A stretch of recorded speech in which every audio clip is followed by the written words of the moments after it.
तर नमस्कार भावा बहिणींनो, बिझनेस आयडिया ह्या चॅनलमध्ये तुम्हा सर्वांचं खरंच स्वागत आहे. आणि आता दिवाळी आहे, तर हॅपी दिवाळी. तुम्हा सर्वांना दिवाळीच्या खूप खूप शुभेच्छा. आणि तर आता बिझनेसबद्दल बघा, बिझनेस काही ना काही मी हमेशा सांगत असते माझ्या सर्व ताईंना की तुम्ही काही ना काही घरी बसून बिझनेस करा.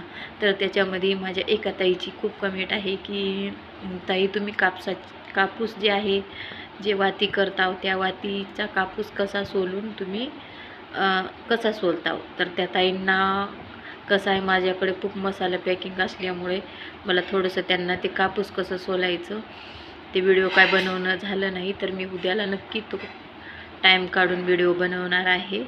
आणि तुम्हा सर्वांना मला सांगायचं आहे, खरंच तुम्ही वातीचा पण बिझनेस खूप चांगला आहे. आणि मी जे मसाल्याचा तुम्हाला दाखवते त्याच्यामध्ये तर भरपूर असा फायदा आहे. तर तो 20,000पासून मी चालू केला होता मसाल्याचा बिझनेस. तर ते एवढा चांगला आहे ना, कोणते भाऊ आपले जे दुसऱ्याचे जे कामं करतात ना, दुसऱ्याच्या इथं नोकर बनून, त्यांनीसुद्धा हा घरी बसून व्यवसाय केला तर त्यांना 20-25 हजाराच्या पुढं महिना पडते.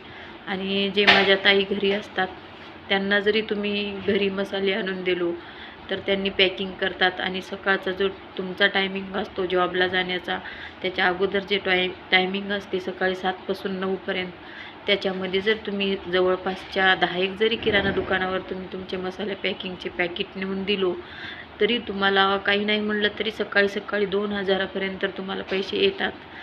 आणि खरंच मी सांगायले मग त्याच्यामध्ये भरपूर असा फायदा आहे. कसं आहे, मी पण असंच पहिलं बसून होते आणि खूप विचार करायचे की काय करायचं.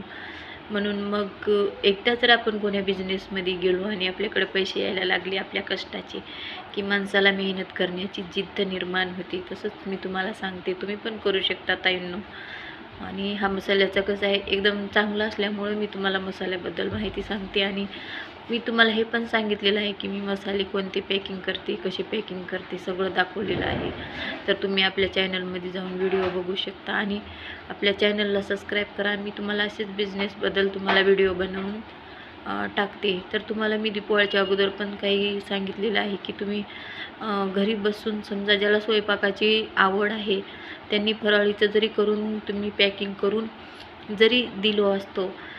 आता तुमचं समजा आता खेडेगाव जरी असेल तर खेडेगावामध्ये पण काही जणाला बुंदीचे लाडू जमत नाहीत, काही जमत नाही. तर तुम्ही असं पण करून विकलं तरी ते घेतात लोक. काहीही करा तुम्ही, पण काही ना काही करा काम.